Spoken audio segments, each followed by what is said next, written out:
I just need to do that just to get rid of the messages. My name is Penalosa, and I'm a psychotherapist by profession. I've been a therapist for the past 11 years, both in the United States and in the Philippines. How am I supposed to start this? I feel that today's talk is going to be about breaking the box. And my friends often tease me and say that I have too much fun generating drama and thriving on other people's drama in my job. Okay? So I'm going to correct that and add that not only do I thrive on other people's drama, but I also recreate drama every day in my working environment for the purpose of breaking the box that contained the drama, to expose the dramatic truth and reality for the sake of healing and transformation. So today, I would like to talk about compassion. To be more specific, self-compassion. Compassion is defined as a feeling of sympathy that we direct to other people who are in pain and suffering. But I would like to expand that definition to include not only sympathizing with those who are in pain and suffering, but also to take responsibility in alleviating the pain and suffering of other people. According to Dr. Kristen Neff, an educational psychologist from the University of Texas in Austin, and a steadfast researcher on self-compassion, loving ourselves directs us to the capacity of resilience, compassion, and understanding within that are parts of being alive. But we are Filipinos, and we live in a culture that is collectivist and social-centric, meaning we are others-oriented. We have been trained, and might I add, conditioned, to believe that we must prioritize the needs of others before our very own.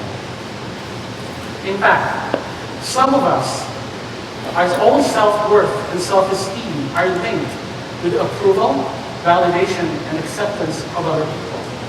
So that's not necessarily a bad thing, right?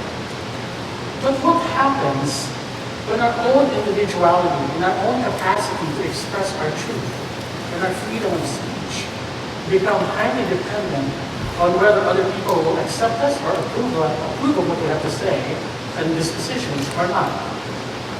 Then we become stifled, and we begin to lose our sense of self, and we begin to lose our voices. Today, as you notice, I don't really have a PowerPoint slide, because besides being a therapist, I'm also a storyteller and a researcher. And I would like to share with you my own personal journey towards self-compassion. I was born in Manila, and I migrated to the United States in California in 1983 with my family. I grew up in a very strong Catholic household, devout Catholic parents. I went to 12 years of Catholic school education. I attended Mass every Sundays. I prayed the rosary at least twice a month, maybe more. And at a very young age, I internalized the belief that my actions, thoughts, behaviors, and decisions in life indicated whether I would go to heaven or hell in the afterlife. So for some of you, that might be a simplistic or juvenile mindset.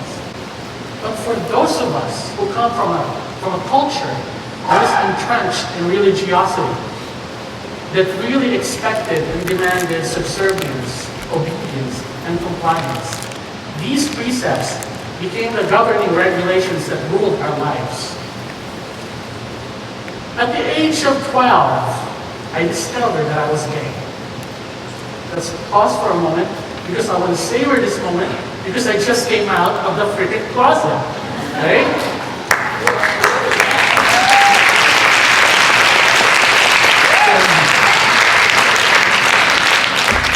So at the age of 12, I discovered that I was gay, and the following statements became a rude awakening to not only my sexual but self-identity. Faggot. Faggot are menaces to society. Gay men have no place on this earth. Gay men are child molesters and perverts. Gay men will burn in hell. Gay men will die of AIDS. AIDS is God's punishment to gay men. If you are gay, you don't have a right to joy, love, or happiness.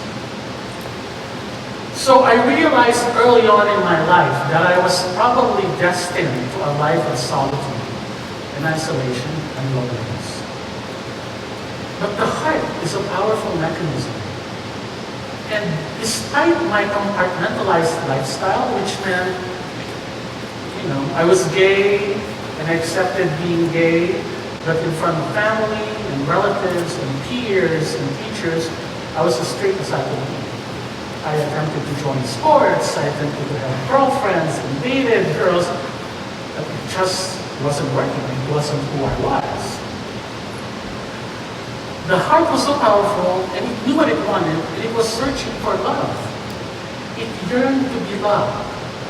I yearned to be seen. I yearned to be accepted. I wanted to be visible. I wanted to exist, but I didn't know how. So what happened was I began searching for love in all the wrong places, time and time and time again, and time and time and time again, in all the wrong places. I put myself in situations and in environments that could have potentially harmed me, hurt me badly. But instead of love, what I found was objectification, rejection, dismissal, disregard, disrespect, and so on and so on and so on. I realized that I was spiraling into a life of fear, guilt, and shame. And I was helpless. And I needed to save myself. And I didn't want to be statistic.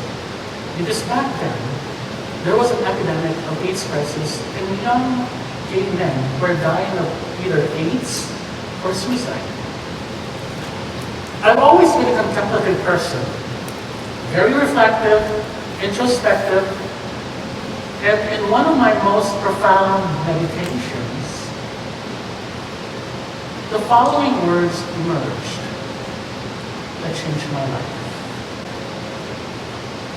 Love yourself. Love yourself. Love yourself. I knew that I had to do something, but I didn't know what to do now. I began immediately working with a therapist to process my inner chaos. And with a combination of meditation and psychotherapy, I tried.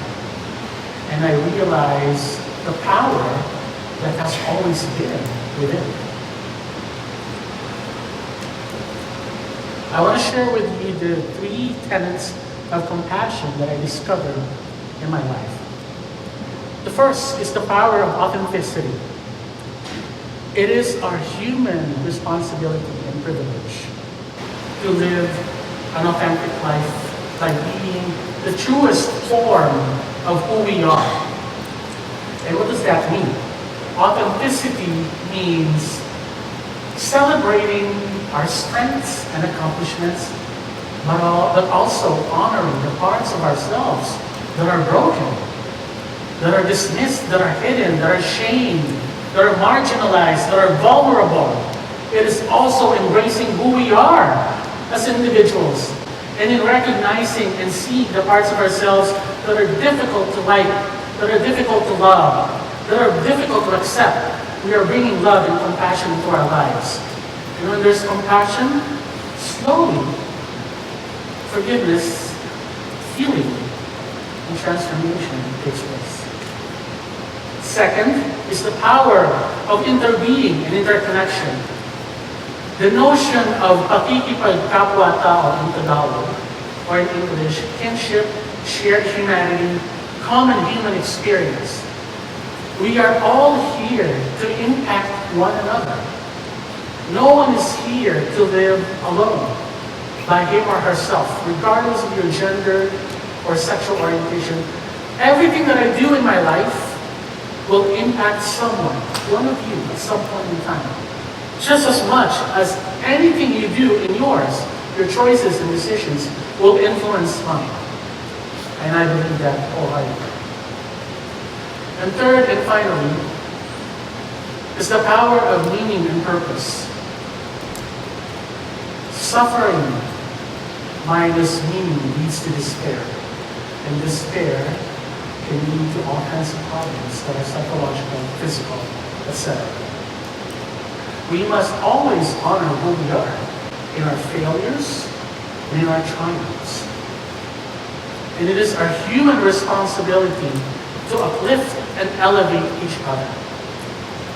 I would like to share with you a journal entry that I wrote. In trying to find how to conclude my dissertation, I went into a meditation process and the following words emerged. And looking back, I now realize that, wow, I have really gone far. I have changed. I'm a different person. So I want to leave you with this. I discovered that the love that I have been searching for outside of myself has always been within me. The strongest, most vibrant part of who I am as an individual. We all have it. And it is a responsibility to ourselves and to others to cultivate this powerful force, which I call loving kindness or compassion. It is not other people's responsibility or job to make us feel good about ourselves. In our lives, all of us will break at some point.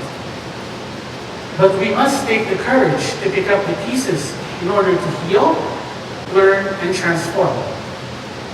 We have to stake a claim for what we believe in and use everything within our power to speak about it, to be an instrument of love and compassion for others who are also in pain and suffering, to be a voice, to be the wings of seeing and loving of the truth of who we are. Because our individual and personal experiences are part of the shared humanity and common experiences of others. Thank you.